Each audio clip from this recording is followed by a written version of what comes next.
Jesus reveals how to heal a heart that can't take more pain. Have you ever cried so much that you felt like your heart was breaking inside? Have you ever reached the point of looking at the sky in silence without the strength to even pray, just waiting for God to hear what even you can no longer express? Perhaps you are now living in this phase where pain has become routine and your chest has become a home for anguish, where no one really understands you, and when they try, all they can say is, "Have faith," as if it's easy to keep faith when your soul is in ruins. But today, something will change. Why Jesus reveals to you what they never told you. There is a way, hidden between tears, to heal that heart that can no longer bear suffering. And this revelation does not come from the mouth of men, but from the heart of God himself, a hidden truth that has gone unnoticed for centuries, but now is about to be revealed to you, not by chance. You are here because Jesus heard your cry, the one no one heard. This message is for those who are hanging on by a thread, for those who love God but feel like they are losing themselves. For anyone who has ever thought about giving up in silence, you will discover that what you feel is not weakness. It's a calling, and Jesus will show you what's behind the pain, the purpose hidden in the chaos, and the secret that transforms wounds into sources of healing. But before I deliver this revelation to you, I need you to remain, because what will be said here can free not only you, but someone you love. That's not just a word. It is divine intervention. And when Jesus reveals to you, there is no longer any darkness that resists the light. If you're still here, it's no coincidence. There's something bigger happening right now, something that goes beyond this video, beyond the screen you watch me on.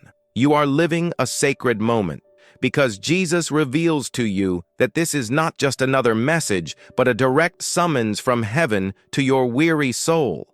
Don't ignore what you're feeling. Take a deep breath and open your heart. This pain you carry is not invisible to God. He saw you when no one else did. He listened to you when all you could do was cry silently. And that's why this word came to you, because there is an open wound in your heart, and Jesus is about to touch it right where it hurts most. But before continuing, I want to invite you to take a step of faith. Right now in the comments, without fear, as a spiritual declaration, Jesus, talk to me. I need your healing.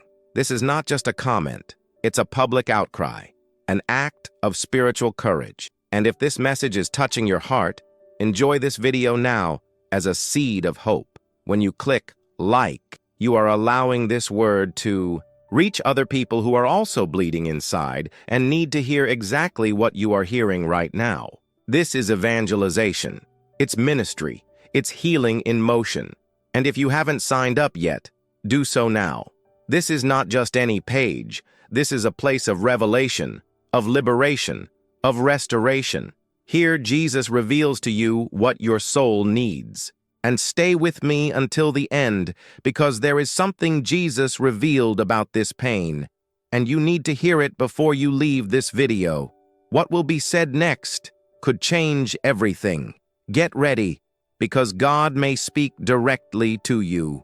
Today, I want to take you to a hidden story which talks exactly about the exhaustion of the soul. A woman, a prayer, a silent scream, and a cure that came without human explanation. Jesus reveals you now something that can change the way you deal with the weight you carry in your heart. She couldn't take it anymore.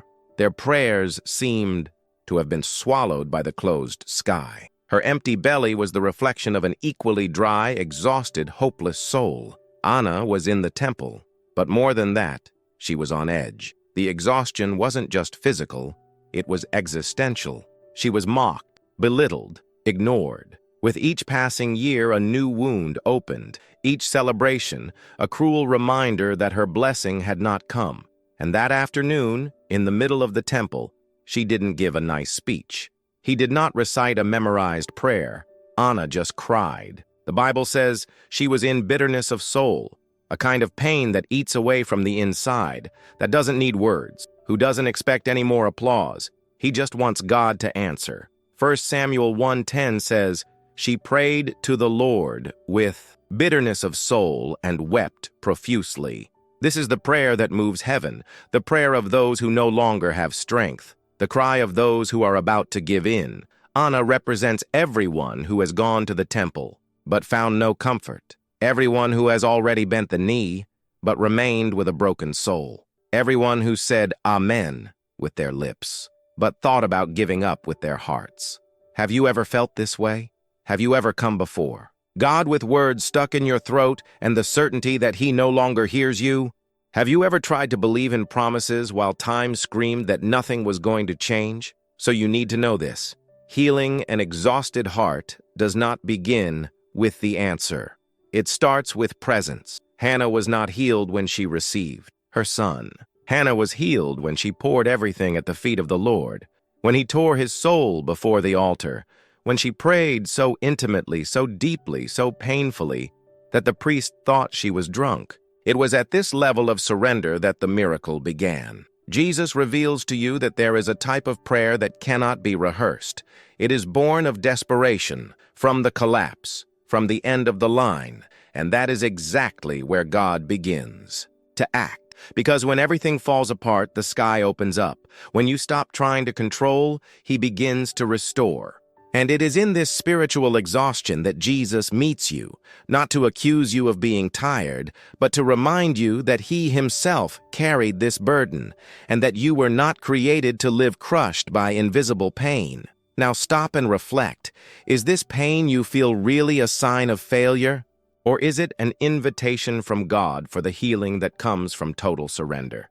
Is this exhaustion really the end, or just the exact point where a new story begins? Anna thought she had lost everything, but there, in the temple, alone, crying, in silence, she was about to experience the biggest turning point of her life, and you might be in the same place. The scene of your pain can be exactly the stage of your restoration. So write in the comments with faith and courage, I am exhausted, but I surrender at the feet of Jesus. It's not just a sentence. It is a spiritual decision. It's your public altar where you admit you can't do it anymore and invite Jesus to intervene, no matter how crushed your heart is. The promise is real. Jesus reveals to you that, like Anna, you will be healed in the presence, not later, not when everything gets better, but now, when you pour out what no one sees, before a God who sees everything. And if this video is already touching your soul, enjoy it now. It's not just a gesture, it's a seed. When you are allowing that word to reach someone who may be silent right now, crying in the dark, just like you once were. This message needs to reach more tired hearts. And you can be part of this movement. Take a deep breath, because what comes next will make you understand something that almost no one realizes about abandonment. And when that happens, everything will make sense. Job no longer had anything, nor children, not health, not even real friends, no peace. Sitting on ashes, he picked up shards to scratch his open wounds, while his wife told him to curse God Himself. And there, on that cold floor, among the remains of destroyed dreams and silences that hurt more than words, Job could only think about one thing: has God forgotten me? That was a pain that didn't scream. It swallowed inside. And maybe that's exactly the pain you're experiencing right now.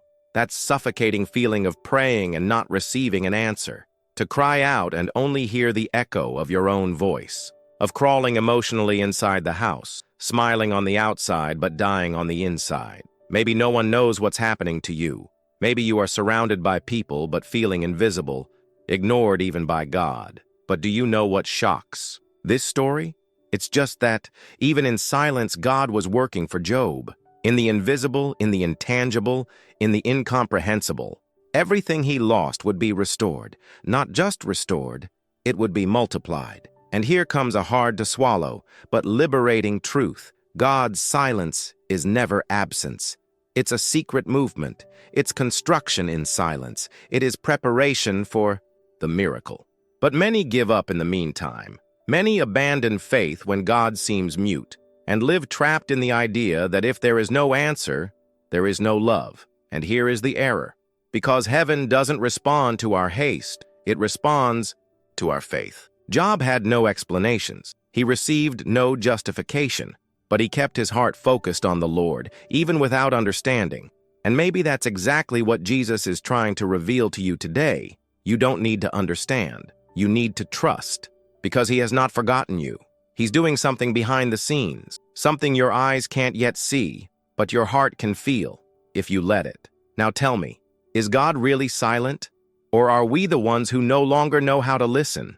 Is the problem a lack of faith, or an excess of control that prevents us from resting in God? Comment here in the comments, Jesus, even in silence I trust, because your declaration of faith could be exactly the step needed to break this silence. And if this word confronts you, share it with someone who is also suffocating in this emptiness, because perhaps you are the channel that God wants to use to restore someone's heart. But what almost no one realizes is that even when everything seems to have been taken away, there is something the enemy can never steal. And when you find out what it is, it will change everything, because there is a key hidden in the midst of the pain. And what happens next is one of the most ignored revelations of the modern gospel. There is a type of pain that does not bleed, but consumes. It's that feeling that sets in even when everything seems to be fine on the outside. Work is stable, friends are around, social life happens, but inside, there is a dull and constant echo. Something is missing. The Samaritan woman knew exactly what it was like to live like this. She didn't cry in front of anyone, but she collected failed relationships as if they were desperate attempts to feel something real. She had already had 5 husbands, and now she was with a man who wasn't even hers. But the pain wasn't about the men, it was about her, about what was missing inside, about what screamed inside your chest when no one was looking. And then, on an ordinary day, in the middle of the heat of the desert and the shame of having to fetch water alone, she found someone who didn't look away, someone who saw her thirst before she even asked for something. And that someone was Jesus. He was there, in the same well where so many passed by, but only she had the courage to approach thirsty. Jesus knew exactly what she was hiding, her pain, her failures, her endless search for something that would alleviate that inner hole that neither time, nor sex, nor social recognition could fill. And then he says, "Whoever drinks the water I give him will never be thirsty again." This was not just a spiritual promise, it was an accurate diagnosis. Jesus was saying, in other words, this emptiness you feel will not go away with distractions. It only disappears when you let me occupy that space. How many times have you tried to fill that hole with people? With achievements? With distractions? How many times have you thought that that job, that trip, that love would be the answer? And when you got it, the emptiness was still there? The Samaritan woman was despised by her people. It was rejected. He hid. I was ashamed. But Jesus was not ashamed of her. He saw her and revealed it. Because Jesus is not afraid of your record. He doesn't give up on those who have scars. On the contrary, it is precisely this type of heart that he most wants to reach. And maybe what Jesus is trying to tell you right now is exactly that. Stop running. Stop pretending this emptiness is normal. It is not. You were made to be filled with his presence. The world taught you that time heals. It's enough to get busy, meet new people, change cities, reinvent yourself. But that just masks it. It doesn't cure. Inner emptiness is a sign of spiritual thirst. And Jesus reveals it to you.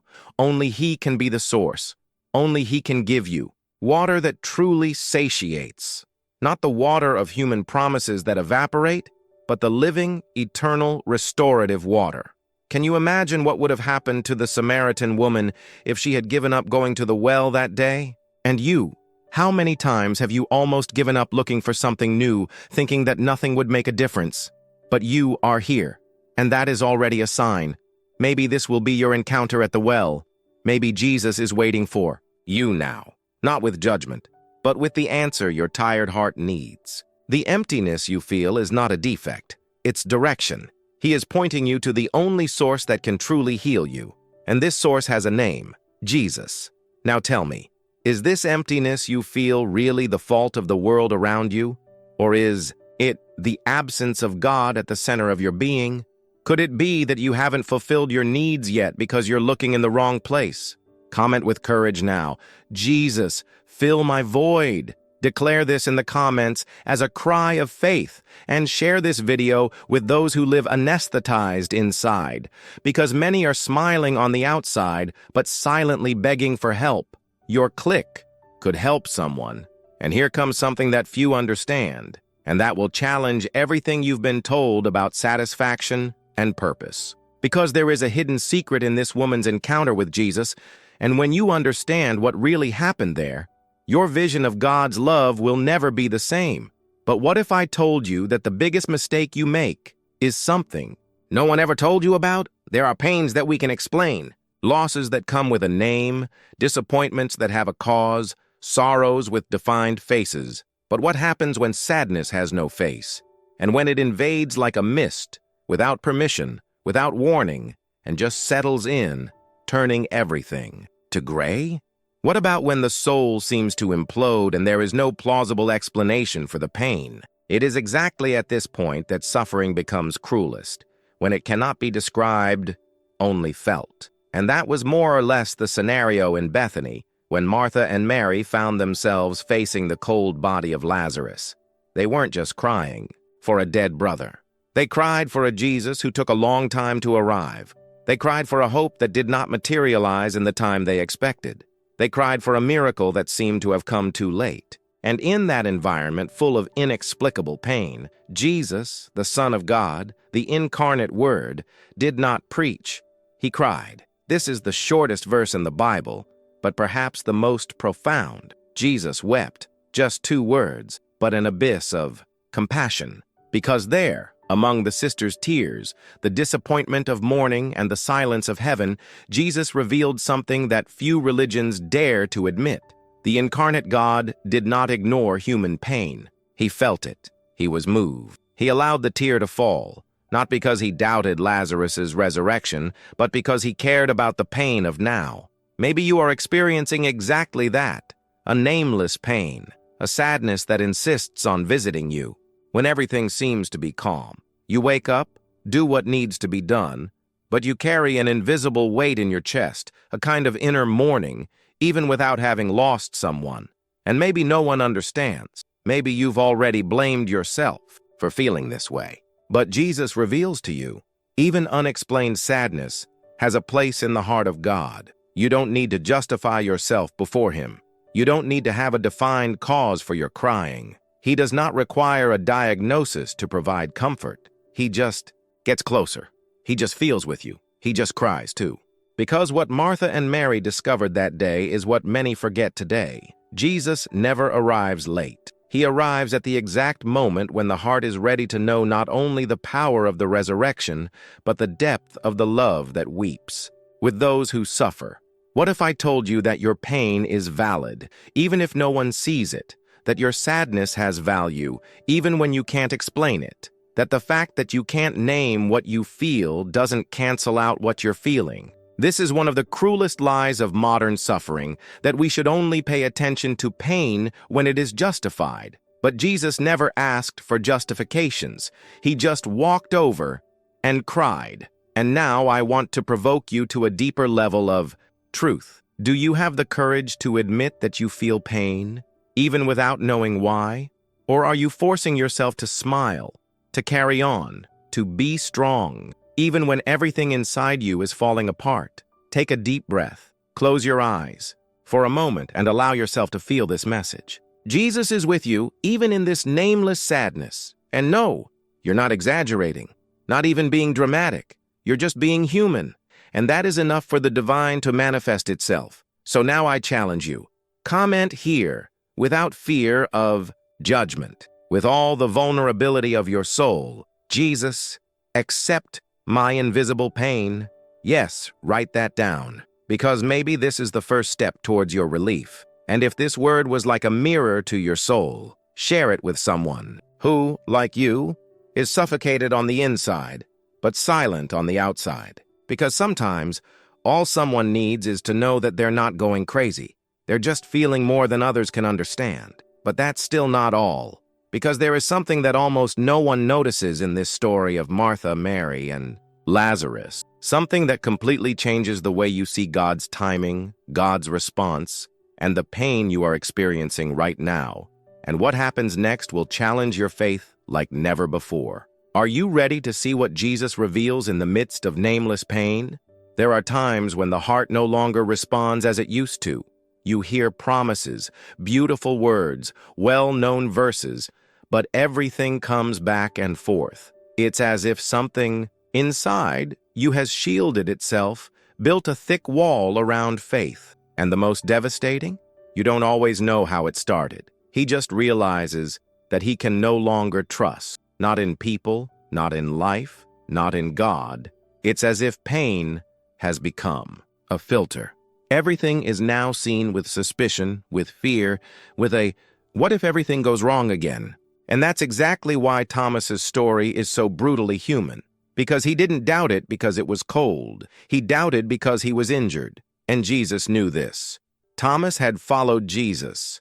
I had believed, walked, heard promises of eternal life. He saw miracles, touched on cures. He witnessed the impossible happening before his own eyes. But even so, one trauma, the death of the Master, was enough for everything to collapse. He saw the one he trusted humiliated, crucified, destroyed. And when the other disciples announced that Jesus was alive, Thomas couldn't believe it. And it wasn't out of skepticism. It was out of self-protection. He couldn't bear to suffer another disappointment. He needed to play, see, feel, confirm, because their faith was buried under layers of fear and frustration. His heart was locked, and maybe yours is too, locked up for betrayal, for an abandonment, for a prayer that wasn't answered the way you expected, for a yes that turned into a no. And today, even though you want to believe, you see yourself like Thomas, asking for signs, proofs, guarantees, telling yourself that you are being rational when in reality you are just trying to survive your own pain. But here's the miracle. Hidden in this story, Jesus didn't reject Thomas. He didn't rebuke him for doubting. He didn't turn his back. On the contrary, he appeared and went straight to him. He showed his wounds. He invited Tomei to play, pulling over, feeling, because Jesus knew that what Thomas needed wasn't another speech. It was contact, proximity, real intimacy. Jesus reveals to you, he still shows his marks to the wounded hearts. He still approaches those who have closed themselves off because of the pain. He still touches those who have lost the courage to believe. Because for Jesus, faith is not the absence of fear. It is the courage to continue, even with a broken heart. And if today you feel like Thomas, surrounded by doubts, trying to hide your disbelief behind spiritual justifications, no, Jesus is not offended by your insecurity. He understands, but it also doesn't leave you stuck with it. He invites you to play again, to trust, even with a broken heart. He calls you back, not with impositions, but with love. Now stop and reflect. Is your distrust really rational? Or is it just the result of unresolved pain? Are you not rejecting God's new for fear of reliving old traumas? Right now in the comments with sincerity and faith, Jesus, touch my closed heart. Because declaring this is the first step to breaking down that internal wall that prevents you from feeling again.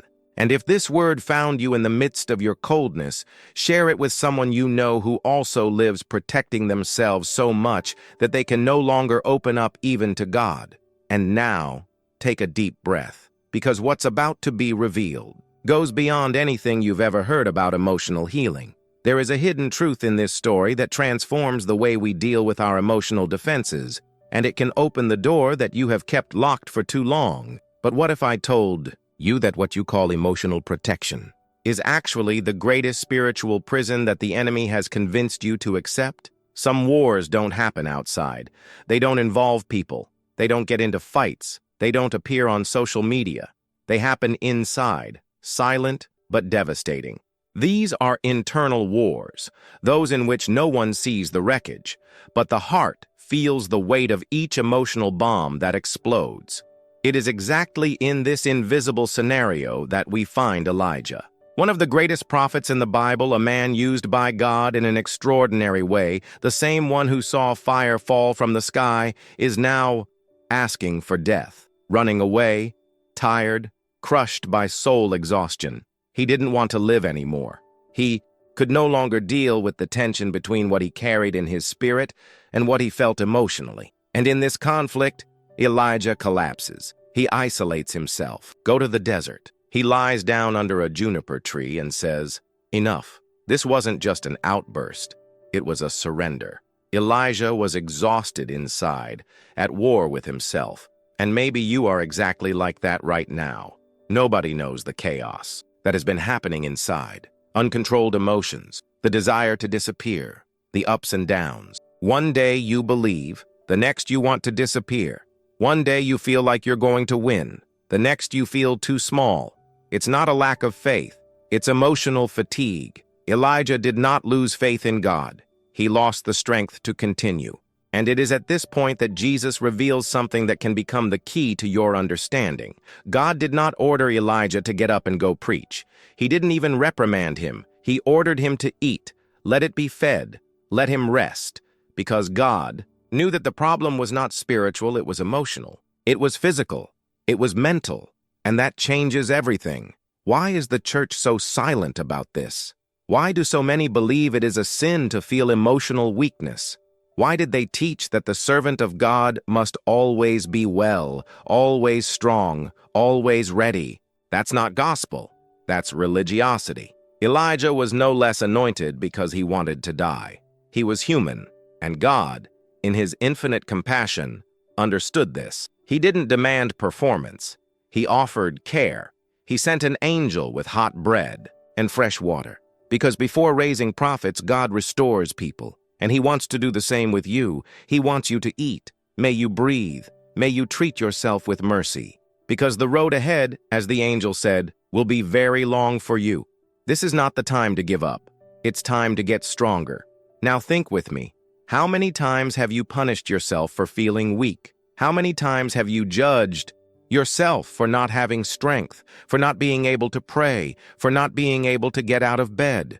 Emotional warfare is not the absence of faith. It is a cry for help from the soul. And maybe Jesus is speaking directly to you right now, saying, "You don't have to be strong all the time. I am your strength." Take a deep breath. Feel this truth. You are not in sin because you are tired. You are in the process of restoration. And yes, there is hope for you. Now be brave. Write in the comments with sincerity and faith, "Jesus, I need emotional rest." It's not weakness, it's maturity, to recognize your limits. Share this message with someone who is struggling to keep from falling apart inside, someone who lives smiling on the outside, but fighting intense battles in the mind. Maybe this word is the breath he so desperately needs, but that's still not all. Because there's something that almost no one notices in this Elijah scene, and it could be the answer to what's been holding your soul back for so long. What if I told you that the real emotional collapse begins when we confuse exhaustion with disbelief? It is possible to be free on the outside and completely chained on the inside. The soul can smile, work, respond to messages, post photos with filters, but still live imprisoned in an invisible cell made up of traumas, fears, shame, and unresolved pain. Often, the cruelest prison is not the one with iron bars, but the one with emotional shackles that no one sees. Paul and Silas knew what this was. They were beaten, humiliated, handcuffed. There was no crime, just obedience. And yet they were there, locked in the deepest prison, surrounded by darkness and injustice. But the most impactful thing wasn't what they did to get in there. It was what they did once they were inside. Because at midnight, at the height of pain, humiliation, and abandonment, they sang. They sang, and maybe that's exactly what you can't do anymore. Sing, praise, have hope. You feel trapped, emotionally immobilized, tied inside by something that even you can no longer explain clearly.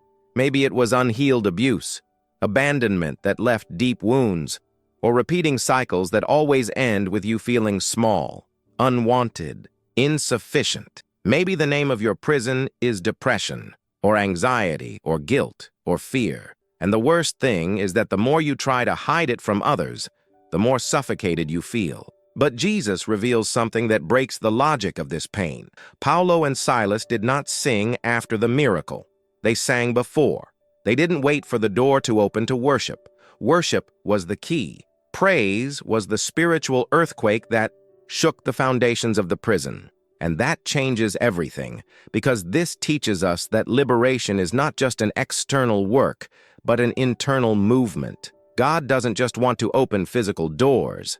He wants to break emotional shackles, currents that you accepted as normal, accusations that you have come to believe are true. And what holds the most is not the circumstances. It's the lies you embrace. That voice that tells you, you'll never get out of this. This pain will be eternal. You're no good.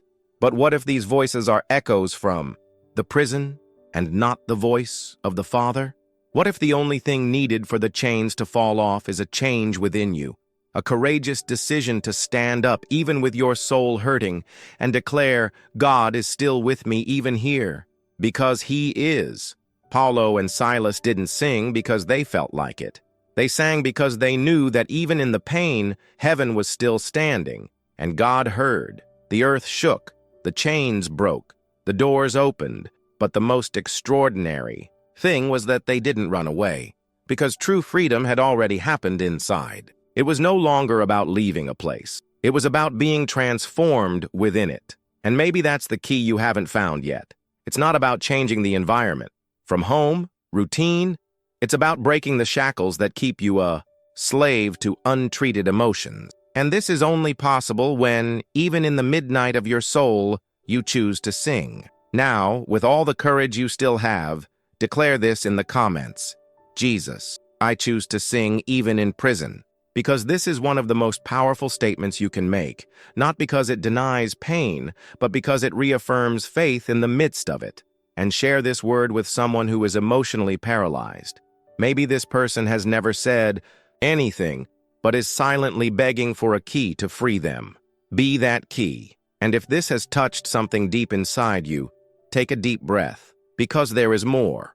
There is a detail in this story that almost no one notices, a secret, hidden between the screams of the prison and the sound of praise. What if I told you that what really holds you back is not what happened to you, but what you believed about yourself because of it? Sometimes the heart doesn't bleed on the outside, but on the inside. And when the pain drags on for days, weeks, years, when despair becomes routine and faith seems to lose its breath with each failed attempt, a tiredness arises that cannot be cured with sleep or ready-made advice. It is spiritual fatigue, the one that comes from so many unanswered prayers, from so many tears spilled on the pillow, from so many early mornings when you prayed and the sky seemed like stone. And it is precisely in this deep, silent, and almost invisible place that we find a woman whose name is not even mentioned in the Bible, but whose story echoes to this day in the hearts of those who have felt exhausted inside. She had suffered for 12 years, 12, and it wasn't just a physical illness. It was rejection, isolation, judgment. The law said she was unclean. Religion said she was inconvenient. Society said she was invisible, but still, she decided to play. And perhaps that's what moves you most about this story. She didn't make a speech. She didn't present herself as worthy. She didn't shout. She didn't demand. She just played, with fear, with shame, with little strength, but with faith. And that was enough for the sky to move. Because in that moment, Jesus reveals to you something that few understand. It is not the eloquence of your prayer that heals you. It is the truth behind it. This woman had no more words. She had already tried everything. Doctors, money, promises. It was broken inside and out. But she understood something that many still don't. A simple, sincere touch can break through years of accumulated suffering. A gesture full of faith can be more powerful than a lifetime of empty attempts.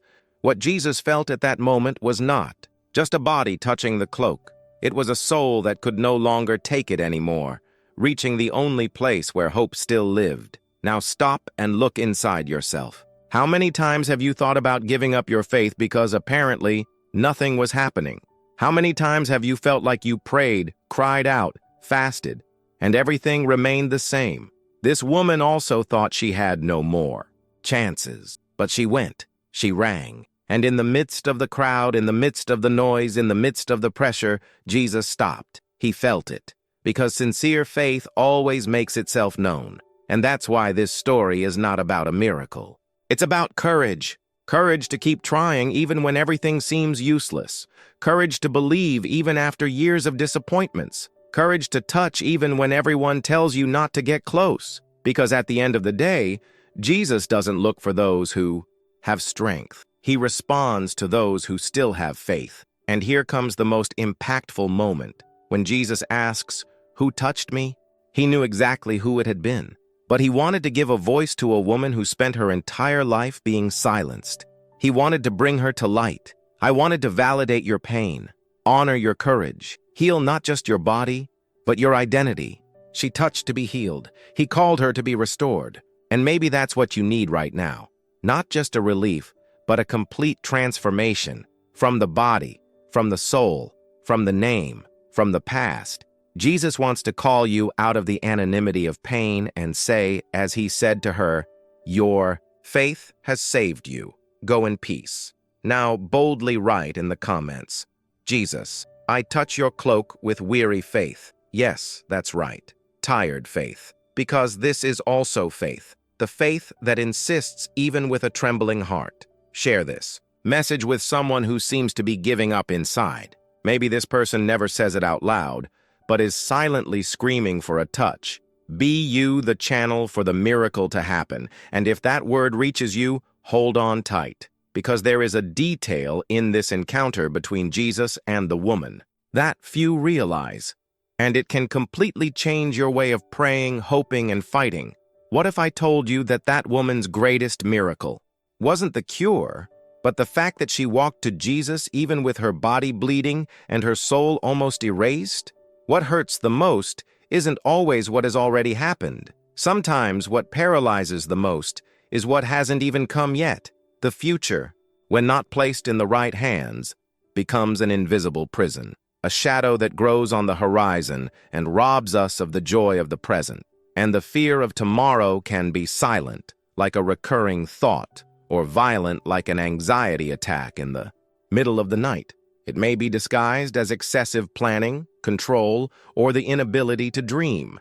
And it is in this scenario of inner tension, of hearts on constant alert, that a story stands as a mirror for many afflicted souls. That of the disciples on the boat in the middle of the storm. They were with Jesus. They had seen miracles. They heard words that transformed. They touched the sky with their own eyes. But all it took was for the wind to blow stronger and the waters to be disturbed for faith to disappear, as if it had never existed. And isn't that exactly what happens to us? Isn't it strange how we can sing on Sunday and doubt on Monday? Yesterday's faith does not seem enough when the fear of tomorrow invades today. And in that boat, the disciples despaired. They shouted. They woke up Jesus as if he was oblivious to their pain. "Lord, save us. We are perishing," they said. It's the same cry that comes out of the chest of those who feel drowned by bills, diagnoses, uncertainties, and silence from God. But Jesus reveals something profound to you in this scene. The problem wasn't the storm, it was their perception of who was on the boat. The wind was strong, yes. The waves were threatening. But the Master's presence should be enough to calm the heart, even if the sea was raging. And here's the twist that few see. Jesus didn't calm the storm first. He first confronted fear. "Why are you afraid, you of little faith?" was not a cold accusation, but a profound revelation. Fear dominated because faith was diminished. And that doesn't mean that those who are afraid are weak. It means that they are looking too much at the waves and forgetting who is in charge. Now, look at your life. How many times have you imagined yourself sinking? How many times has the fear of unemployment, loneliness, illness, loss paralyzed your steps?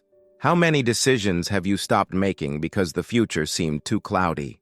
It is at this exact point that the Holy Spirit confronts you with love. Is your fear really about the future?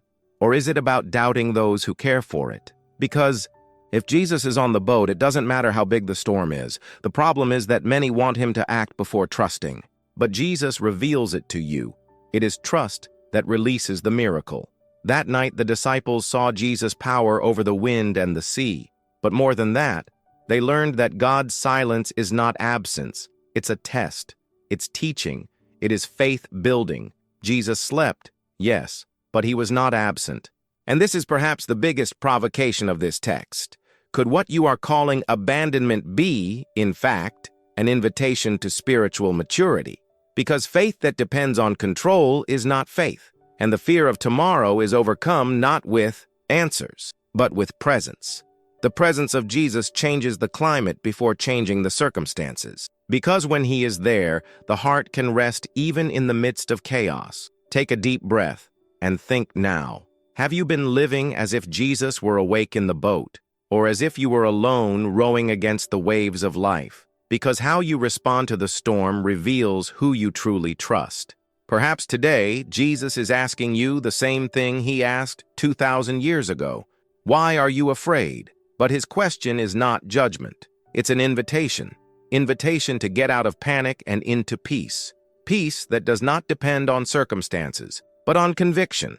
Peace that doesn't need the wind to stop, just the heart to believe. Comment now, with all sincerity and spiritual courage. Jesus, even though I'm scared, I'll stay on the boat with you. Write this as an act of resistance against despair. Share this message with someone who is on the verge of giving up for fear of what lies ahead. Maybe this person is about to jump off the boat of faith, thinking it is the only way to survive. But Jesus reveals it to you. It is in the boat that he shows who he is. It is in the midst of fury that he proves that he even controls the sea. But don't think that this was the only time Jesus faced the fear of his disciples. What is about to be revealed in the next block will challenge your views on pain, imprisonment, and freedom. Prepare your heart. What if I told you that it is possible to sing even while chained, and that the chains cannot resist those who decide to worship in the midst of pain, and when fear of the future mixes with the weight of what we have already lost? When the storm is no longer on the horizon, but inside your chest, why has something or someone gone and won't come back? Grief is a silent pain that no one can measure. Everyone feels differently, but there is something in common. The world continues as if nothing had happened, while inside everything has been destroyed. Losing someone, a relationship, a dream, it's like a part of your soul was ripped out without anesthesia. And perhaps the cruelest thing about grief is not the absence, but its echo. The empty space on the living room chair, the number on the cell phone that no longer rings, the memory that appears when we least expect it. How do you live when you've lost something that made life worth living? It was in the midst of this pain that a widow walked away with her son's body in the arms of death. The city of Nain stopped to watch.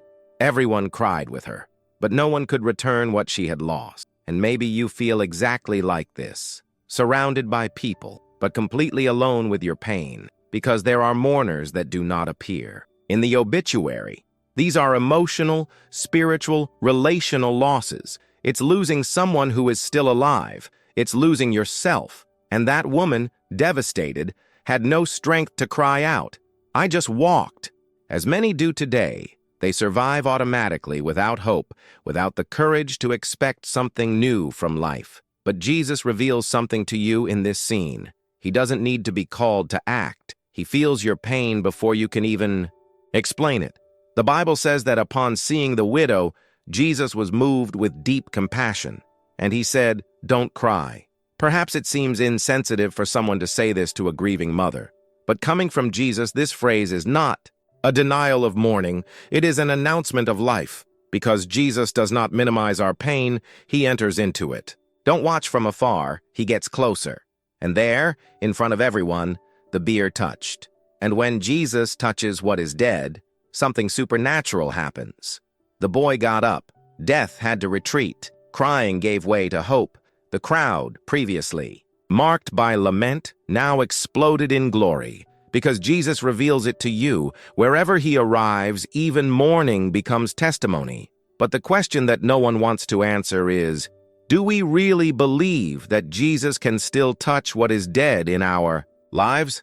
Or have we become so used to pain that we no longer wait for a cure?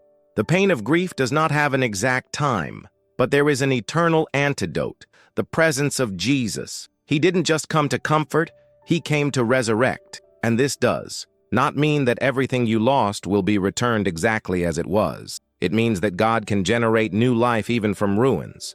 Maybe what you lost won't come back, but what he will bring to birth will be so powerful that even death will have to give way to glory. Feel this sentence. Jesus didn't interrupt that woman's mourning.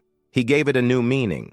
Because when the sky moves, the ground responds. And perhaps today he is saying to you what he said to the widow, don't cry, not as someone who ignores their pain, but as someone who has already seen what comes after it. As someone who already knows that on the other side of this grief, there is a rebirth, like someone who already has their hand outstretched to touch the coffin of your hope and bring back what you had already buried.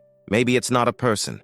Maybe it's your faith, your joy, your identity. Close your eyes for a moment and imagine Jesus approaching you in the midst of your deepest pain. Imagine him stopping everything, looking you in the eye and saying, I am here, I see you, and I can bring life again. That's no cheap consolation. It is powerful redemption. It is the living gospel. He is the God who is not frightened by death because he himself overcame the greatest death of all. And if you have overcome eternal death, you can also overcome the most deadly pain in your soul. Now write in the comments as a declaration of faith, even if trembling, Jesus, touch what died in me. Maybe it's difficult to say that. Maybe there is anger, disbelief, or just tiredness. But write anyway, because your confession is a prophetic act. Share this video with someone who is grieving inside. This person may be about to give up on life, thinking that nothing is worth it anymore. But Jesus reveals to you, there is something that is not over yet. There is a plan that still breathes, even when everything seems lifeless. And get ready, because the next story will break everything you believed about sadness. It is a pain so intense that not even the Son of God himself could bear it in silence. And what he experienced in that place can change everything you feel now. What if I told you that even Jesus, God himself incarnate, went so far as to say, my soul is deeply saddened to the point of death? What if I told you that even Jesus, the Son of the living God, reached the emotional limit of what a human being can bear? What if you discovered that the darkest moment of Christ's existence was not on the cross, but in a garden, early in the morning, when no one else was looking?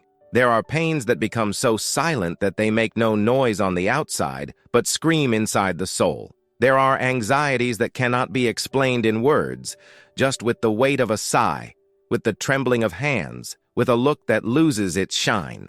And it was exactly at this point of unbearable agony, where the spirit bows, the body weakens, and the soul almost falls apart, that we found Jesus in Gethsemane. He was not healing crowds, nor preaching in public squares, nor performing miracles. He was in crisis. And why does this matter so much? Because there is an entire generation trying to pretend that faith is the absence of pain. What spirituality is to live smiling, that whoever walks with God never collapses. But Jesus reveals something else to you. He shows you, in the most intimate moment of his pain, that even the Savior had to face anguish that caused him to sweat drops of blood. This is not a metaphor. It is science confirming that the body of Jesus, taken by unbearable emotional pressure, broke capillaries in the pores. A sadness that bleeds. A pain so deep that it made him say, my soul is deeply saddened to the point of death. Matthew 26:38. Can you see the depth of this sentence? Jesus himself, who knew the eternal plan, who knew the end of history, still allowed himself to feel every layer of human pain. He didn't skip steps. He did not spiritualize suffering with ready-made phrases. He knelt down, cried, asked, Father, if possible, let this cup pass from me. This is not a sign of weakness. It is the most vulnerable and divine strength ever revealed, because it was there, when everything seemed dark, that Jesus decided to lay down not just his life, but his pain.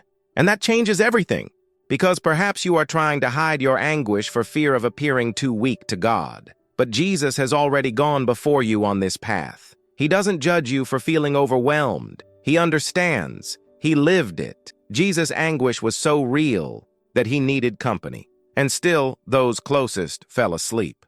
3 times he returned and found them sleeping. And have you experienced this? Have you ever needed someone in a desperate moment and were met with silence?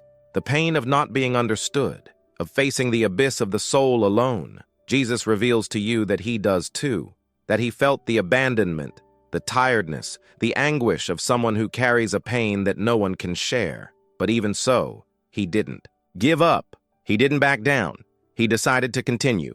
And it is at this point that pain finds meaning, not because it decreases, but because God is in it, with you. Jesus' prayer was not answered with immediate relief. The chalice was not removed, but something happened. An angel was sent to strengthen him. Do you realize this?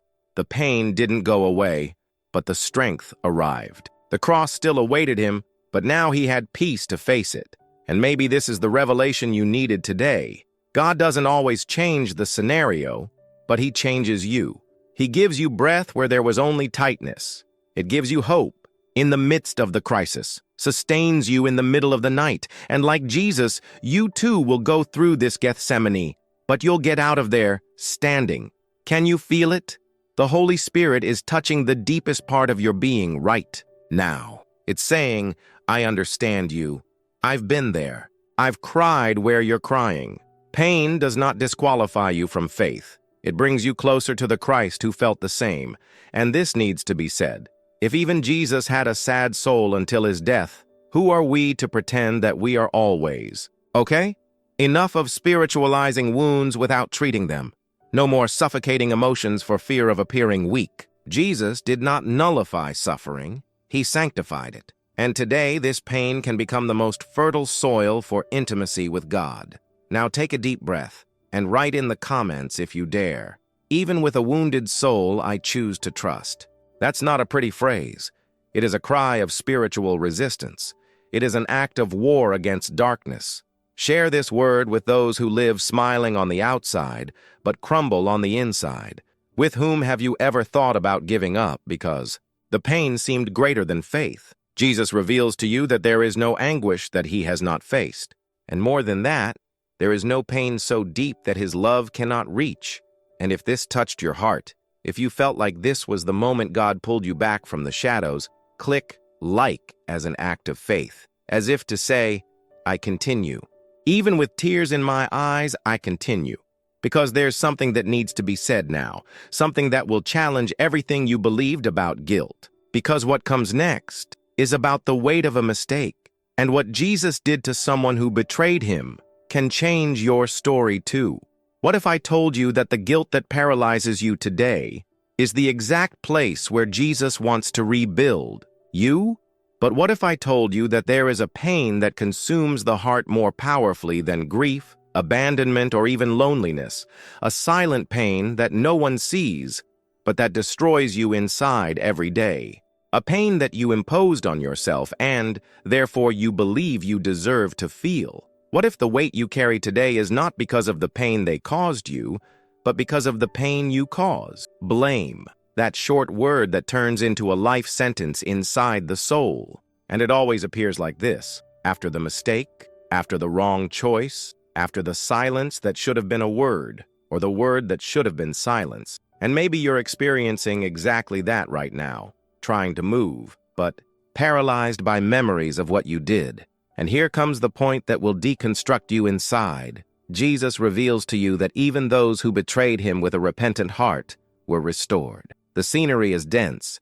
The atmosphere is charged. Night falls over Jerusalem, and with it the darkest moment in the life of a man who walked alongside Jesus for years. Peter, the impulsive one, the one who promised to die for Christ, the one who cut off a soldier's ear to protect him, is now trembling before a fire. He is not before authorities. He is not under torture. He's just being watched. And fear does what force did not do. It denies. 3 times. 1, 2, 3. I don't know this man. And what happens next is heartbreaking to anyone who has ever felt ashamed of their own mistake. And the Lord turned and looked at Peter. Luke 22:61. Can you imagine that look? Jesus bleeding, being taken to trial, and yet he looks. He doesn't accuse, don't scream, don't condemn. Just look. A look that says everything the mouth doesn't say. A look that Pedro never forgot. And in that moment, guilt swallows him. He leaves, cry, not a light cry, not a controlled lament, but the kind of cry that comes from the stomach, that shakes the body, that breaks the chest. The text says, "And he wept bitterly." Luke 22:62. Anyone who has ever felt the guilt of having denied everything they believed in will understand this cry. Who has ever hurt someone they loved? Who has already failed those they trusted? Who has already betrayed principles out of weakness? Anyone who has distanced themselves from God out of fear, shame, out of impulse, knows what it is. Like to be crushed inside. Peter wanted to go back in time, but he couldn't. I wanted to undo the mistake, but it was too late. All that was left was the pain, and maybe that's exactly where you are, reliving past mistakes as if they could still be changed, carrying old guilt as if it were fair to pay forever. But here's the twist that Jesus reveals to you. He doesn't avoid the guilty. He looks for them. He does not reject those who have fallen. He calls them. And the proof is in the resurrection. When the angel appears at the empty tomb, he says something that changes everything. Go, tell his disciples, and Peter. Why this highlight?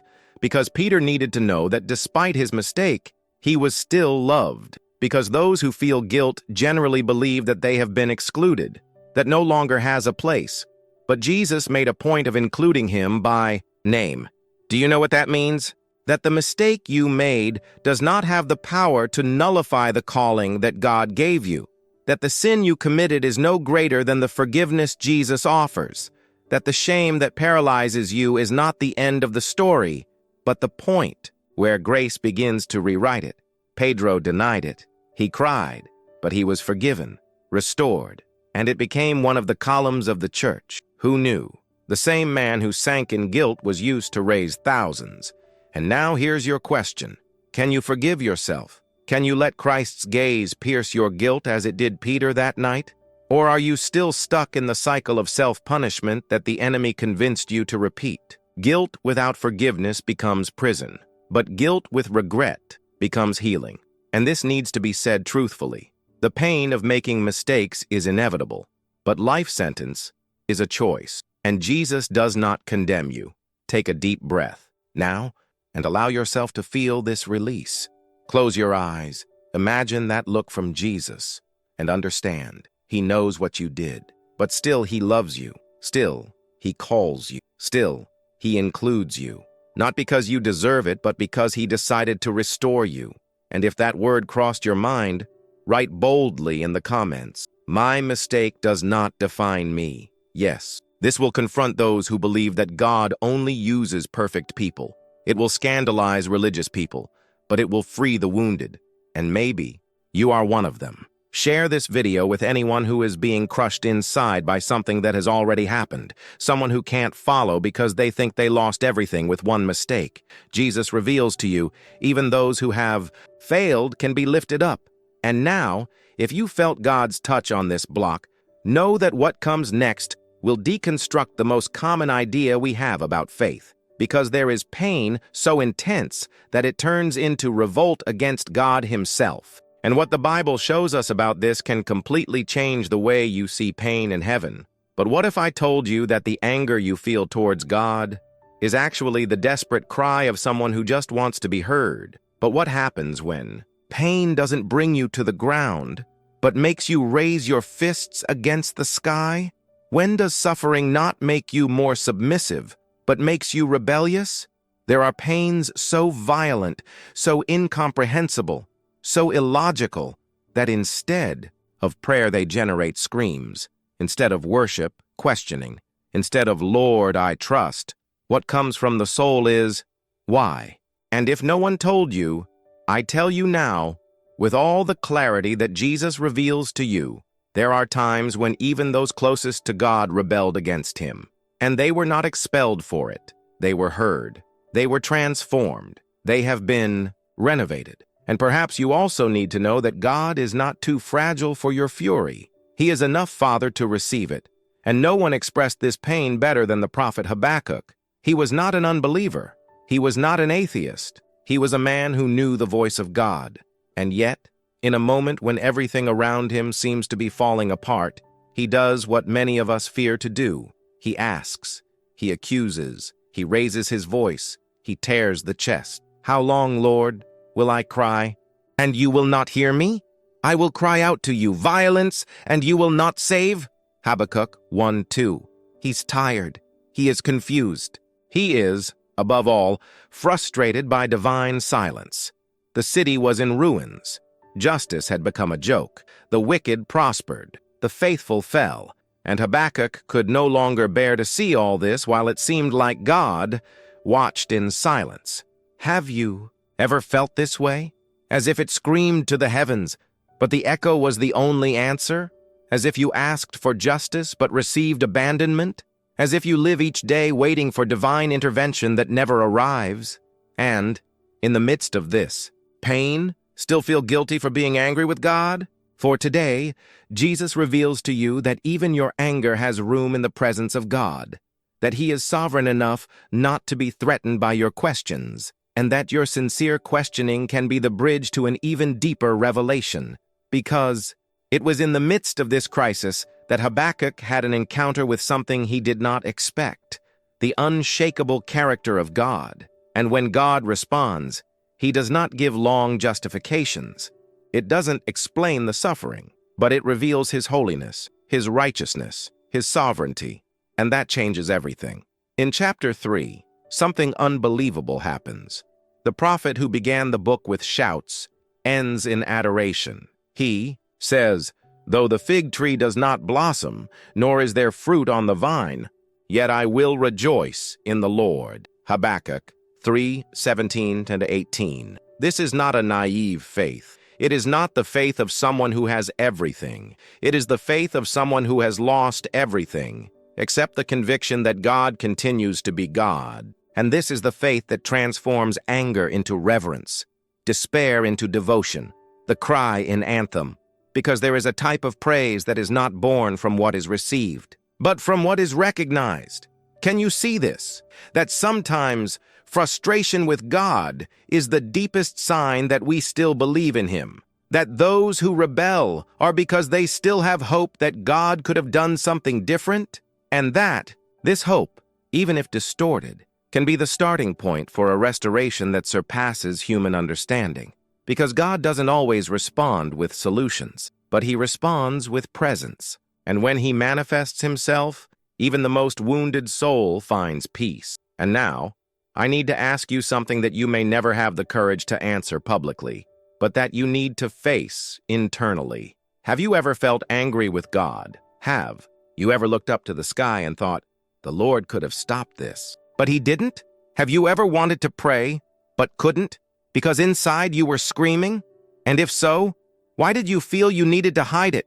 Who taught you that God only hears docile prayers? Who told you that the fury of your heart nullifies His love for you? Today is the time to break this cycle, to stop pretending that everything is fine when inside what you feel is revolt, to drop the religious mask and say, Lord, I don't understand, but I'm here, because that's the kind of honesty that moves heaven.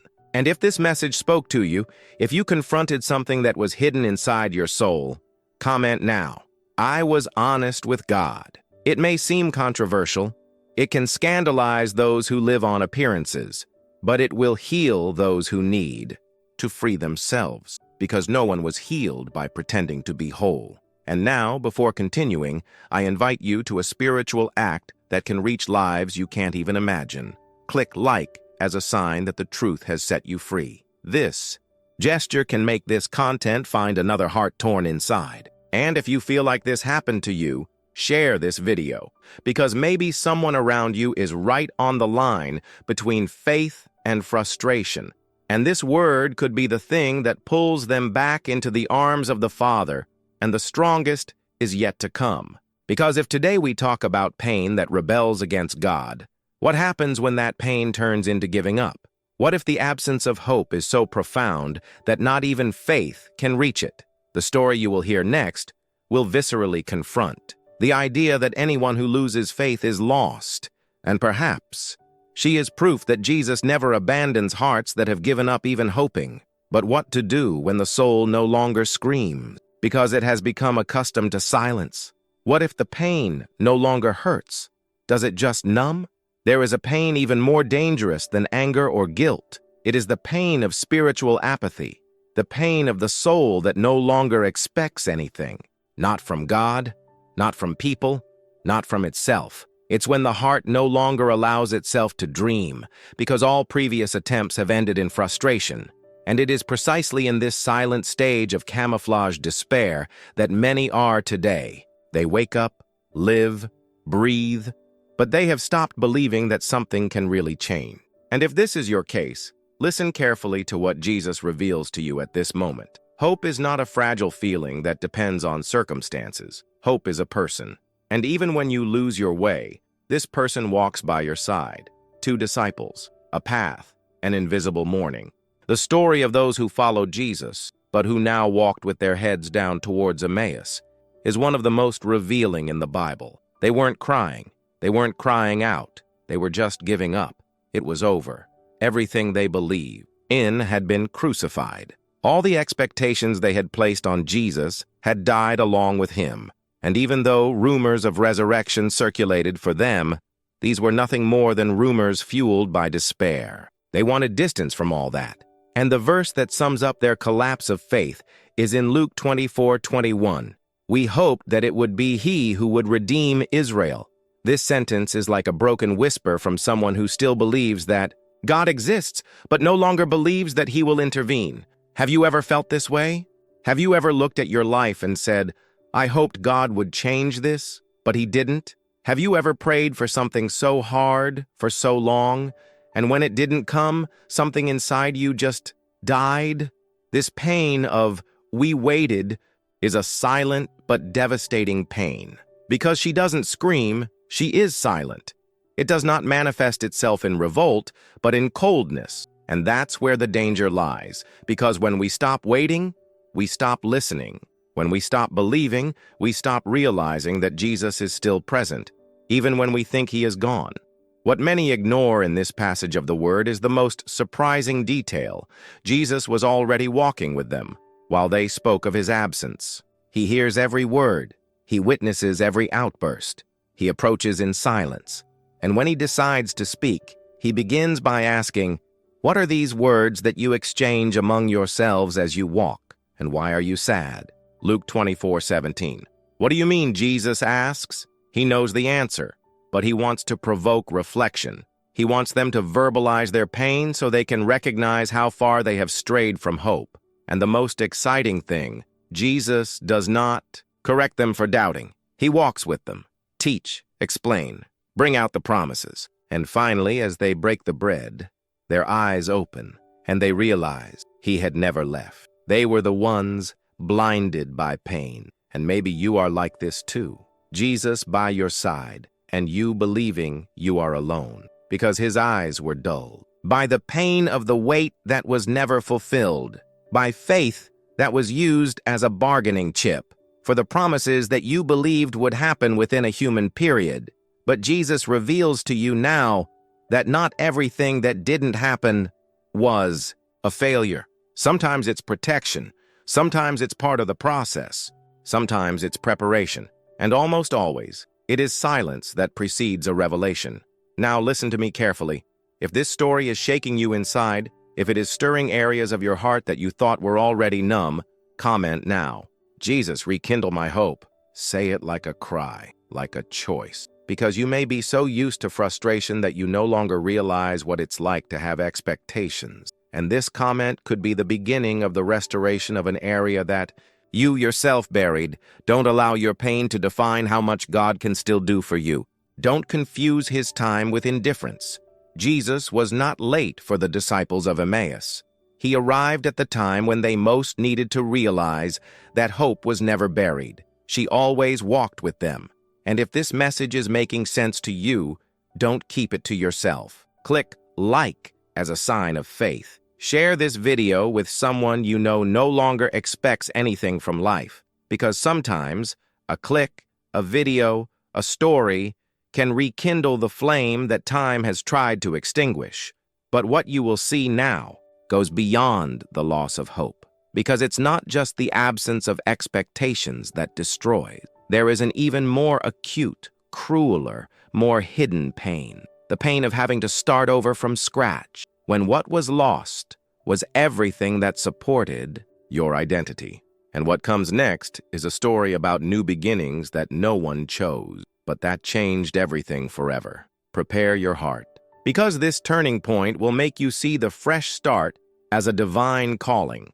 But there is a type of pain that often goes unnoticed by even the most spiritually sensitive, a pain that hides behind fake smiles, resumed routines and phrases, like life goes on. It is the pain of those who need to start over after having failed. It's the silent scream of someone who has fallen and doesn't know if they have the strength to get up anymore. The weight of spiritual, emotional, or moral failure often crushes us more than the fall itself, because falling hurts, but trying to continue as if nothing had happened can be unbearable. The fear of judgment, the shame of the past, the paralysis in the face of the future. And it is at this point that many give up trying, not because they no longer love God, but because they no longer believe that God wants them back. If you've ever felt like you've failed God enough to not deserve a second, chance what you're about to hear now is more than a story. It's a revelation.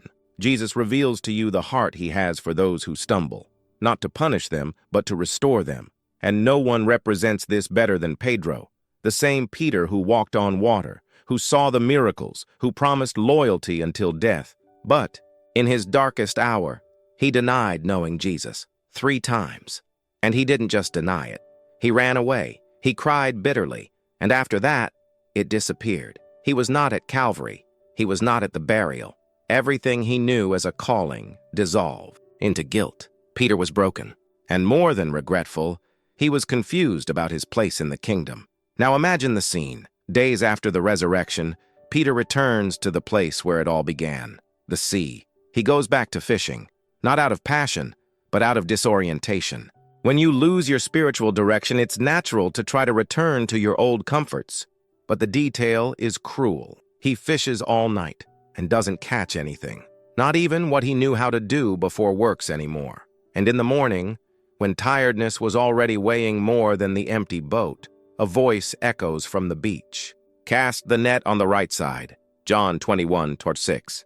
They obey, and the miraculous fishing happens. Only then does John recognize it is the Lord, and Pedro, without thinking, throws himself into the sea. Because when the soul recognizes that Jesus has returned, the body runs to him.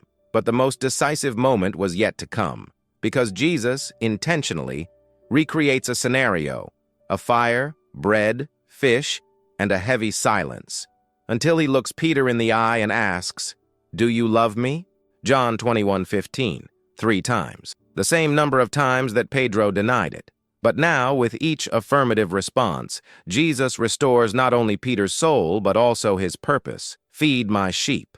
And with this phrase, Jesus reveals something to you that perhaps you never understood. His fall was not the end of his calling. It was the turning point for a more mature, more real, more humble ministry. Can you imagine what would have happened if Pedro had given up for good? If he had assumed he wasn't worthy? If he had accepted the lie that God only uses those who never fail? The truth is that many today are trapped in this invisible prison of shame. They are trying to live a normal life, while inside they are screaming, "Is there still a place for me in God's plan?" And the answer is clear, powerful, and urgent. Yes, there is. And more than that, only those who fell and were restored understand the pain of others who fall. Jesus doesn't just forgive your failure. He turns his failure into a tool, in language, bridging to heal others.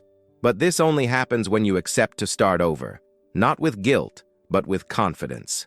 Now allow me to confront you with love. If this message spoke to you, if it exposed you from within in a way that few things have, then publicly declare your decision to start over with Jesus. Comment now, "I accept starting over." Say this even if the shame still suffocates you, even if guilt accuses you. Because when you declare this out loud or in writing, You are breaking invisible chains. You are tearing up spiritual contracts with the prosecution. And what's more, he's inspiring others who think they can't do it anymore, who think they made a big mistake, that they fell too deep. Commenting is more than engagement. It's confession. It's liberation. And if this fresh start is making sense to you, don't stop here. Click like as a leap of faith. Share this video with someone who has already walked away from their faith and thinks that God has given up on them. Because sometimes all that person needs is to see that someone like you has started over too. That someone like Peter also fell, and that Jesus never stopped looking at her. But wait, what if I told you that there is a pain that comes before you even know where to go? Because some people can't start over for a deeper reason. They don't know who they are anymore. What comes next goes beyond guilt, beyond starting over.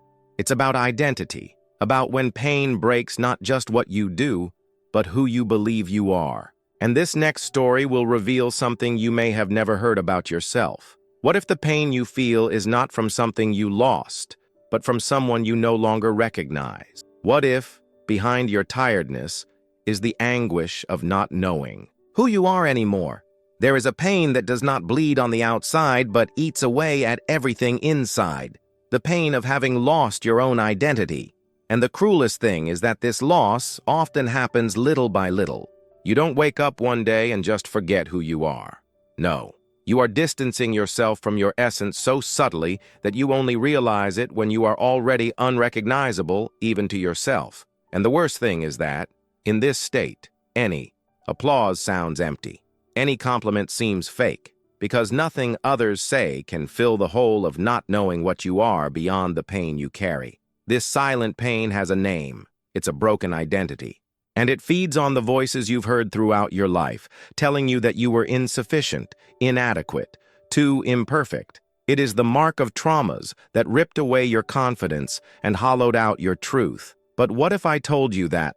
There is a story that reveals how Jesus treats those who can no longer see themselves as children. Jesus reveals to you, through an unexpected encounter, that even those who hide from the crowd can be seen, called, and restored. It was a busy city. The streets were crowded because Jesus was passing by. Zacchaeus, a man of short stature but with a past full of dubious social and moral heights, wanted to see him. But Zacchaeus wasn't just anyone. He was a tax collector, rich, influential, and hated, rejected by the people, seen as a traitor, a man who, even with everything he had, could not fill the emptiness that gnawed at him. Zacchaeus was not there. Out of curiosity, he was hungry. Not for status, but for meaning. Not for fame, but for redemption. So he climbs a tree. He stands above the crowd, not out of pride, but because he was tired of trying to fit in among those who despised him. But what happens next changes everything. Jesus passes by, stops in front of the wild fig tree, and raises his eyes. Yes, the Son of God looks up to find the one no one wanted to see. And he says, "Zacchaeus, come down quickly, because today I want to stay at your house." Luke 19:5. The crowd is scandalized. They murmur, "He will stay in the house of a sinner." But Jesus reveals something even more scandalous to you. The identity that the world gives you is never definitive. Jesus did not call Zacchaeus for what he did. He called by name, because before he was a tax collector, he was a son. And children don't get lost in the mistakes they make. They may be dirty, hurt, misguided, but they are still children. The effect of this visit is transformative. Zacchaeus doesn't just get emotional, he transforms. He stands up and says, "Lord, I give half of my possessions to the poor. And if I have defrauded anyone in anything, I return it fourfold." Luke 19:8. He didn't do it out of obligation. He did it for liberation. When you rediscover who you are in God's eyes, the chains of guilt break, and the need to prove something to others disappears. And then Jesus declares, "Today, there has been salvation in this house." Luke 19:9. Now listen to this with your heart. Your pain does not define your identity. Your mistakes are not your last name. What you did, or what was done to you, is not who you are.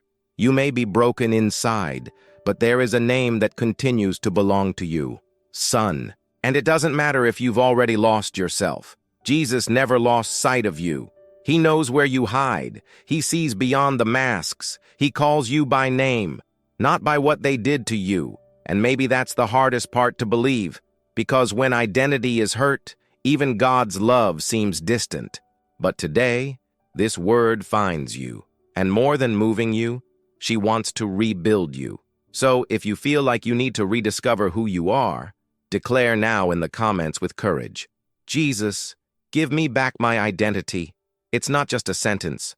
It's a cry for help. It's a break from the cycle of lies you've believed for so long. Because when you position yourself as someone who wants to be a son again, the sky moves. Grace rushes to meet you. And reconstruction begins the very moment you stop running away. And if you're already crying, breathing deeply, feeling tight in your chest, don't run away from it. Allow yourself to feel. Allow yourself to be healed. Like this video as a sign that you accept being seen again. Share with someone who has lost themselves within themselves. You can be the tree where he stands to see Jesus from afar and be called back closer. But wait, what comes next perhaps touches on even more sensitive territory, because there are pains that not only hide us, but completely isolate us. And there are moments when the cry of the soul is not of identity, but of invisibility, loneliness, no connection. And what happens when no one sees you anymore? The next block carries a revelation that can tear up the deepest silence in your life and transform this isolation into an encounter. Get ready, because what comes now could change everything. The most painful loneliness is not being alone. It's being surrounded by people and yet feeling like no one really sees you. It's laughing in a crowded environment and returning home empty. It's talking and feeling that your words don't go through anyone. It's being an invisible presence. And it doesn't matter if you have family, friends, or 1 million followers. There is a type of pain that cannot be resolved with physical company. It's an absence that screams amidst the noise. That's when the soul becomes desert. And what hurts most is this feeling that no one notices, nobody listens, nobody cares. But Jesus reveals you. Even when no one sees you, he sees you. Hagar was not the protagonist of her own story. She was a servant, foreign, imposition of a human plan that tried to anticipate God's promises. It was used. She got pregnant by a man who wasn't hers. And when her presence became inconvenient, she was expelled. She ran away. No direction, no dignity, and without anyone. It was just her and the desert. And it is in this place of abandonment, where pain has no audience and crying has no witness, that something powerful happens. Hagar, injured, despised, invisible to the world, is found by God.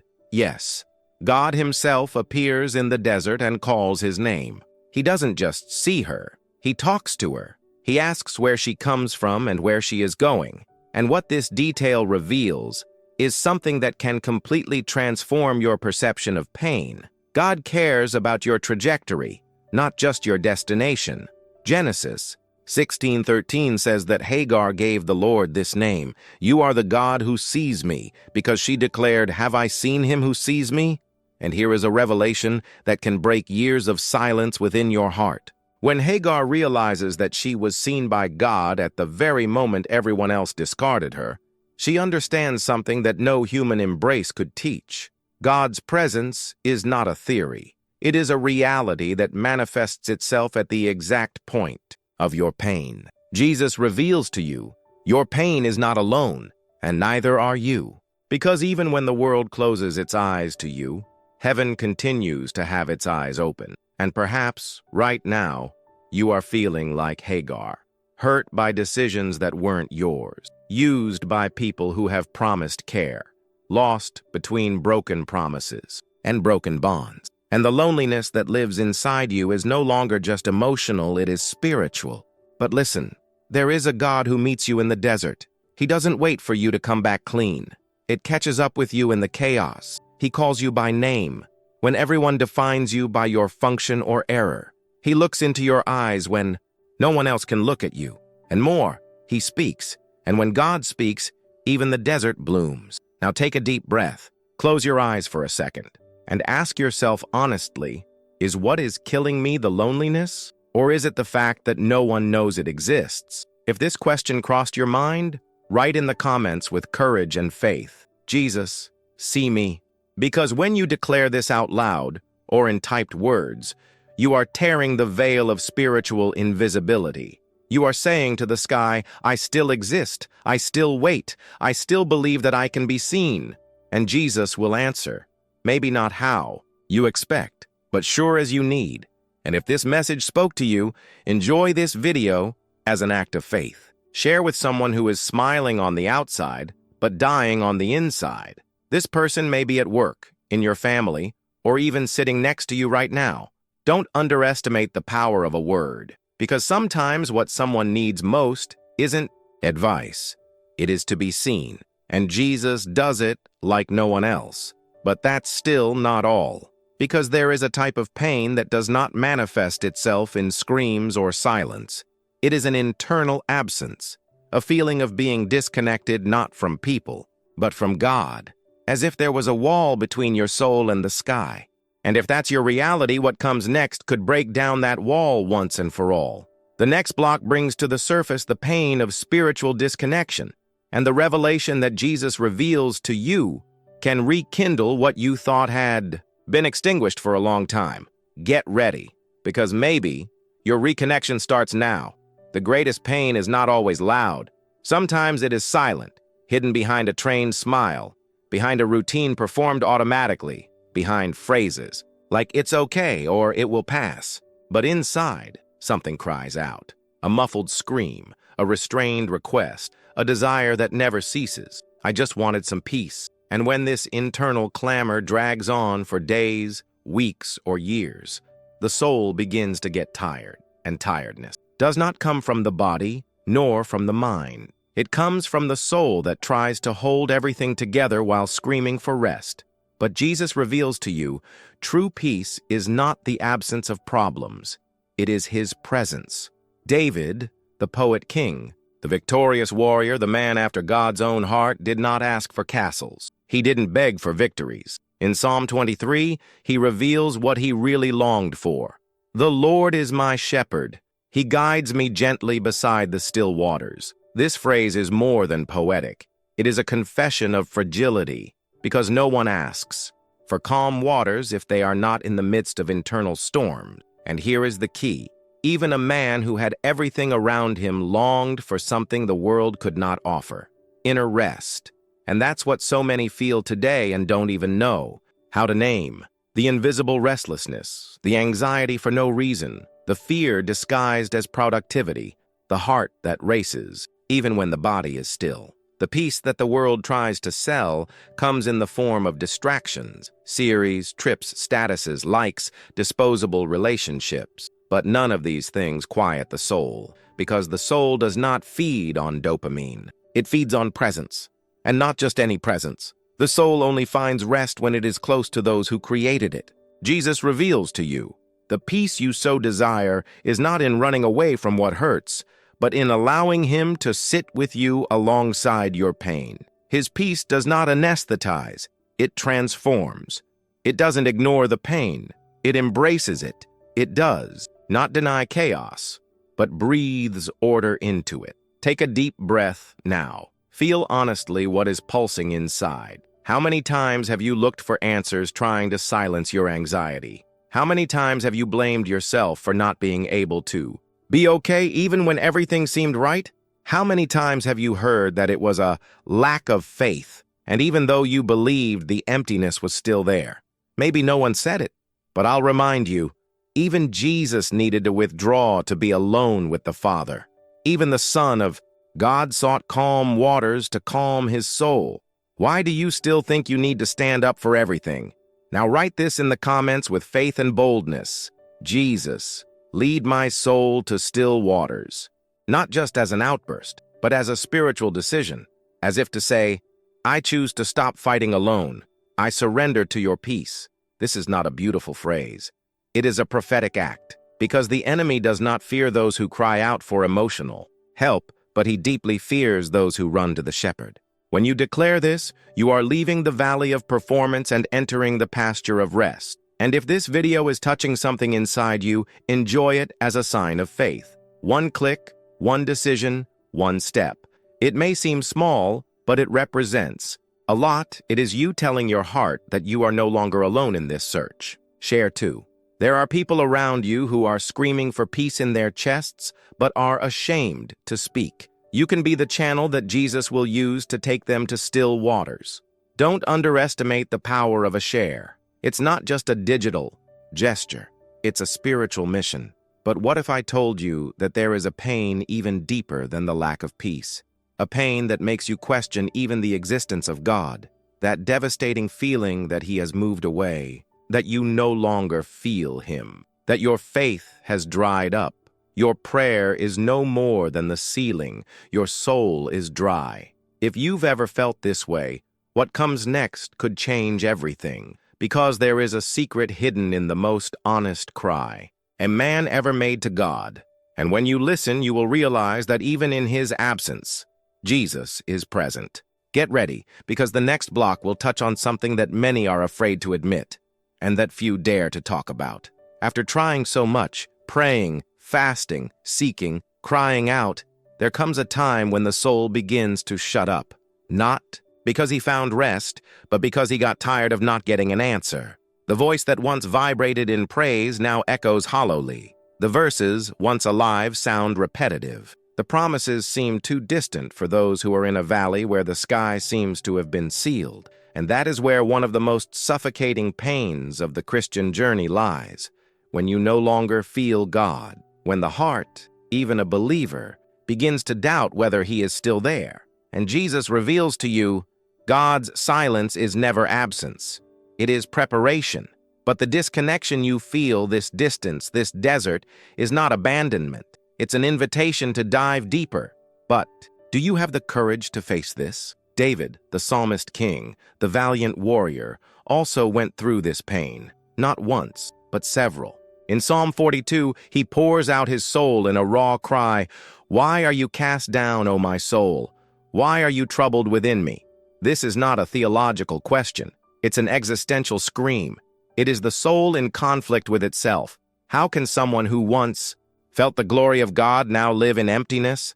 How can someone who has been anointed feel like they have been forgotten? And David's answer doesn't come from outside. It comes from within. He doesn't shut up. He challenges himself to remember, "Hope in God, for I will yet praise Him." Even without feeling it, he decides to believe. Even without seeing, he chooses to trust. Because faith is not emotion. It is spiritual resistance. And maybe you are there now, sitting amidst your inner silence, going to church but coming back empty, reading the Bible but without revelation, praying but no answer. The feeling of spiritual abandonment can corrode the most solid faith, because no one prepared you for this internship. They always said that believers have to feel, but Jesus reveals it to you. The deepest stage of faith is when you continue even without feeling anything at all, because you don't love God for the emotions He gives you. You love because He has already given Himself completely for you. Now, I want to ask you something that might change everything you've been taught so far. What if this phase of disconnection that you are experiencing is precisely the purest form of worship? What if walking in the dark is proof that you've matured? What if this aridity is God taking you away from your dependence on what is sensorial to take you to what is eternal? It's hard to hear that, but it is necessary, because there are many people confusing sensations with presence. And there are times when God chooses to hide His face so that our hearts can truly seek Him. If you are facing this emptiness, if you feel that you can no longer connect spiritually with God, comment now with sincerity and faith, even without feeling it, I continue. Not as someone who settles for silence, but as someone who declares, "My love does not depend on what I receive, but on who He is." This statement can break spiritual chains. It could be the key that unlocks the new time that God has for you, because when you declare this publicly, you confront the hell that whispers every day, "Give up, He has abandoned you." But you're saying, "No, I keep going, because He never changes." And if that word touched you, if you felt like it spoke exactly to your pain, click like as an act of faith. This gesture is not just engagement, it is a spiritual seal. It's you saying to heaven, I'm still here, and share. Someone close to you is going through this same valley, but nobody talks about it. Because it is shameful to say, I no longer feel God. But you can be the bridge. You can be the instrument that the Holy Spirit will use to rekindle a flame that is about to go out. And get ready, because if God's silence has already bothered you, what comes now will confront you even more. Because we are going to talk about the most hidden pain, the one that eats away inside without leaving visible traces. The pain of being someone who serves God, but inside is broken. The soul is asking for help, and there is a biblical moment where Jesus doesn't just heal, he frees the root. What is to come may be the key to your deeper liberation. Don't leave now. What comes next could transform your life forever. And when has everything been tried? When prayer seems to have lost its strength, when praise becomes a mechanical effort and the heart simply can't do it anymore? After so much pain exposed, faced, and healed along this journey, there is still something that needs to be said, something that cannot be ignored. Because perhaps the biggest wound is not the one that life has caused you, but the one that you yourself carry in silence because you believe that it can no longer be repaired. What if your deepest pain is not a consequence of the world, but an inner prison that you have accepted as part of who you are? What if what you call my cross is in fact a lie disguised as faith, which prevents you from getting up and experiencing the miracle? Jesus reveals to you, there is a cure that goes beyond the physical, a liberation that begins inside, in the soul, in the place where only He can enter. And that's where He is now, calling you by name. The house was full. People crowded everywhere, trying to see, trying to touch, trying to hear. But there was one man who couldn't move. Paralytic, condemned to a routine of immobility, dependent on others even to be carried. Can you imagine the silent humiliation of living like this? To see life happen and know that you can't participate in it? That bed where he lived was not just a bed. It was his prison. It was the place where all his frustrations, fears, and shames accumulated. He heard about miracles, but how to get to them? If he couldn't even get up? Then something happened. Something that few notice in this story. 4 men refused to accept the impossible. They didn't ask the crowd for permission. They didn't respect logic. They weren't afraid of scandal. They climbed on the roof, broke the ceiling, and let that man down in front of Jesus. This wasn't just courage. It was desperate faith. It was the silent cry of someone who knew, if I don't get to Jesus now, I will die like this. And when the paralytic was placed before Jesus, something even more shocking happened. Jesus looked at him and before saying, "Get up," said, "Son, your sins are forgiven." Do you realize the depth of this? Before healing the body, Jesus went straight to what needed healing most: the soul, the hidden sin, unconfessed guilt, the pain that had no name, but that kept him locked inside. Jesus reveals to you, true paralysis is not of the body, it is of the spirit. What if your greatest need today is not a visible miracle, but a forgiveness that frees your essence? The crowd, as always, judged. He murmured. He questioned. Who does he think he is to forgive sins?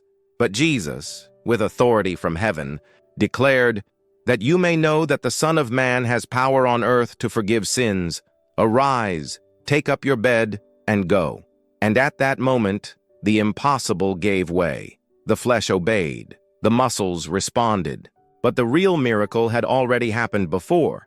The invisible liberation of the soul. That man didn't just walk away. He walked free. Free from the guilt, the fear, the weight that held him captive inside. And that is exactly what Jesus wants to do with you today, freeing what no one sees. Heal what you have already given up on taking to the altar. There are pains that time cannot heal. There are traumas that therapy cannot erase. There are chains that only break when Christ's forgiveness enters. Maybe your soul has been paralyzed for years. Maybe you've learned to settle for bed, the routine, the pain. But today, from the height of heaven, Jesus looks into your eyes and says, "Get up, because you were not created to live in prison. You were created to walk, to move forward, to carry testimonies, not traumas. Take a deep breath. Allow yourself to feel this presence now. Close your eyes if you can and visualize you lying, helpless, and Jesus approaching. No screaming, no judgments, just him and you. He reaches out his hand, and you feel the touch that restores everything that seemed lost. It's not an emotion, it's real. It is the touch of grace. It is the breaking of all guilt, fear, abandonment, shame. And at the sound of your voice, everything changes. Because when he says, "Get up," there is no emotional, spiritual, or physical prison that can resist. Jesus reveals to you the same one who freed the paralytic wants to free you now. And here's a question that may deeply confront your soul. Is your persistent pain not just a wound, but a warning that you need healing where no one is looking? Comment now. That's enough. I want to be completely free. It's not a rant. It is an act of war against everything that has held you back. And if you still think it's enough to pretend you're fine, be careful. Religion can hide symptoms, but only Jesus heals the root. Now, if this word touched you in a brutal way, if you felt as if God had spoken to you, declare it with courage. Don't just write. Declare. I no longer accept living paralyzed inside. Jesus, heal me completely. And share this video with someone you love. Perhaps this is the only chance this person will have to hear heaven saying, "Arise." And now, if this video was like a rescue of your soul, click like as an act of faith. Your like could be a prophetic sign. It can be a bridge to another soul who is paralyzed, hidden, invisible, like you have been. And if this healing began within you, help it begin within others too. Because this story doesn't end with a miracle. It starts with a decision. The decision to no longer accept living lying down in pain. Get up. Take your life back. And it goes. Because Jesus reveals it to you. The healing you need is already released. All you need to do is get up. If you have come this far, with your heart exposed, torn by memories, touched by stories, and set on fire by the truth, it is because God is really acting within you. Nothing said in this video was by chance. Every story, every hidden tear that you felt flowing inside, every memory that came to light while listening to these words were clear signs that Jesus is calling you to live something new. No longer a shallow, cold Christianity based on rituals and appearances, but a deep life healed and restored from the inside out. Because Jesus reveals it to you. The pain you went through does not define who you are. It only prepared you for the healing that he is releasing upon you now. This journey of 20 stories, 20 pains, 20 revelations was just the beginning. Today, you saw how much human pain can be welcomed, treated, and transformed by the presence of Christ. You realized you are not alone, that your loneliness has an answer, that your guilt has forgiveness, that your grief has comfort, and that your heart, even broken, still beats with hope. And that's because Jesus is not interested in superficial healing. He wants to restore even the parts you have already buried within yourself. The emptiness you feel is not weakness. It is space. Space for him to enter. And now, I invite you to take the next step, praying with me, giving everything away, because this prayer is not pretty, it is not rehearsed, and it does not need to be perfect. It just needs to be true. If you can breathe now, then you can pray. Take a deep breath. Allow yourself to be present in this moment. Forget your surroundings. It doesn't matter what they said about you, nor what you did or didn't do. Now it's just you and God. Close your eyes if you can. Place your hand on your chest and repeat after me with as much sincerity as you can. Lord Jesus, I am here, torn, tired, wounded, but willing. I no longer want to pretend that everything is okay. I no longer want to carry this pain alone. I no longer want to live paralyzed, lost, hurt. Come in, Lord. Invade everything. Heal what only your Spirit can touch. I surrender my soul, my memories, my sins, my traumas, my fears. Free me, cleanse me, resurrect me. I know I'm not perfect, but I believe that your love is. So cover me with your blood. Give me a new beginning. Today I choose to live healed within, and never again walk without you. In your name, Jesus. Amen. If you said this prayer sincerely, it wasn't just a prayer. It was an act of spiritual warfare, and heaven heard, and something changed inside you, even if you don't see it now. The spiritual world has already moved, because when a broken heart surrenders, Jesus doesn't just restore it, he transforms history. If you felt this presence, then it is because you have been marked, and what comes next could seal this transformation once and for all. The video that is now appearing on your screen is not just any suggestion. He is the spiritual continuation of this process. It's like a second touch of Jesus on the blind man who only saw shadows, but then began to see clearly. You need to watch, because if this message healed you, what you will discover there can free areas of your life that you didn't even know were still captive. So go, watch. Don't miss it, because if you stop now, you could leave the healing you started incomplete. And it would be a mistake to go back to the old one just because you didn't have the strength to continue until the end. Watch now. And if you felt all of this like I know you did, comment here. I made it to the end. Leave this public testimony, not to show off, but to challenge others to also stay until the end and be healed. And share this video with someone you love, someone who might be smiling on the outside but dying on the inside. You can be the bridge between that soul and her miracle. Submit now, don't think twice, and subscribe to this channel with faith. Because here you will not find empty entertainment, but truths that heal, messages that free, and words that ignite the fire in the heart again. Your click on the subscribe button is more than a digital gesture. It's a spiritual alliance with what heaven is doing in your life. Not for me, but for you. For everything that God still wants to accomplish through you. And to seal everything we experience here together, receive this promise. And you will know the truth, and the truth will set you free. John 8:32. You are no longer trapped. You are free.